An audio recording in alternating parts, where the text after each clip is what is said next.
कवि बोलें इस्लाम जिंदा होता है हर करबला के बाद।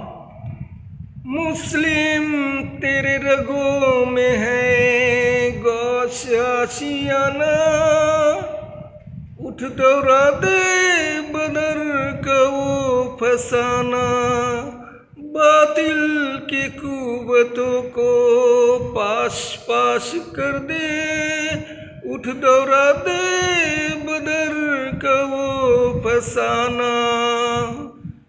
বদর উহুদ খন্দকের কথা শুনলে যেভাবে কাফেরদের মসনদ থরথর করে কাঁপে এবং মুসলমানদের ঈমান গর্জে ওঠে, ঠিক তেমনিভাবে কারবালার কথা শুনলে স্বৈরাচারী সরকার ও বেদাতীদের কলিজা থরথর করে কাঁপতে থাকে।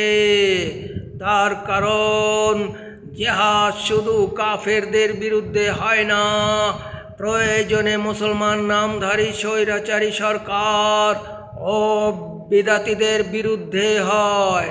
কারবালার ঘটনায় তার জ্বলন্ত প্রমাণ। হযরত ইমাম হুসেন রাদিয়াল্লাহু তাআলা আনহু কল্লা শির দিয়েছেন, হাত দিয়ে আপোষ করেন নাই, হাত দিয়ে ভোট দেন নাই। কবি বলেছেন সরদাদ নদাদ দস্ত বরদস্ত यजीद हक्क के बिना ला इलाहा इल्लल्लाहु शास्ता हुसैन बादशास्ता हुसैन दीनस्ता हुसैन दिने पन्हास्ता हुसैन। अफसोस शतो अफसोस, मोहम्मद न होते तो कुछ भी न होता, खुदा ने ये खिलकत पैदा न करता, न बहते समंदर न समंदर के झारे,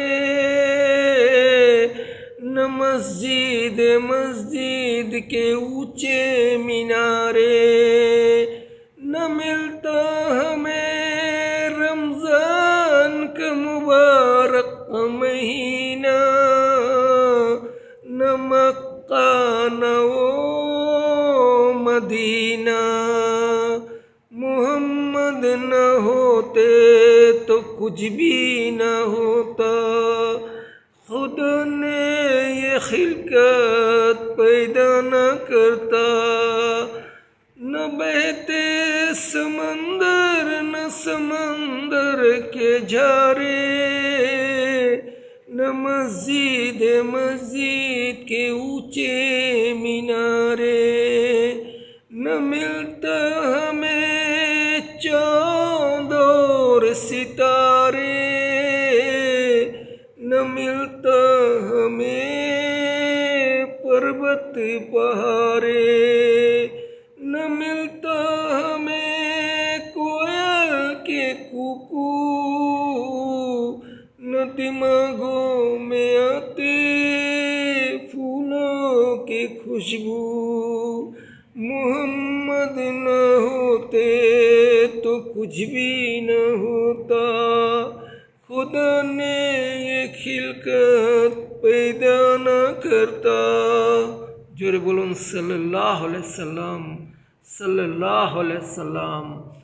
आज সেই নবীজির শিক্ষা আদর্শকে ভুলে গিয়ে, আজ সেই নবীজির অনুকরণ অনুসরণকে ভুলে গিয়ে, আজ সেই নবীজির আখলাক চরিত্রকে ভুলে গিয়ে, আজ সেই নবীজির অর্থনীতি সমাজনীতি রাজনীতিকে ভুলে গিয়ে এক ধরনের ভণ্ড পীরেরা, এক ধরনের কাদিয়ানি মার্কা পীর সাহেবেরা ঈদ উদযাপন করে, জন্মদিন পালন করে, রাস্তায় রাস্তায় মহিলা পুরুষ ডিজে মিছিল করে।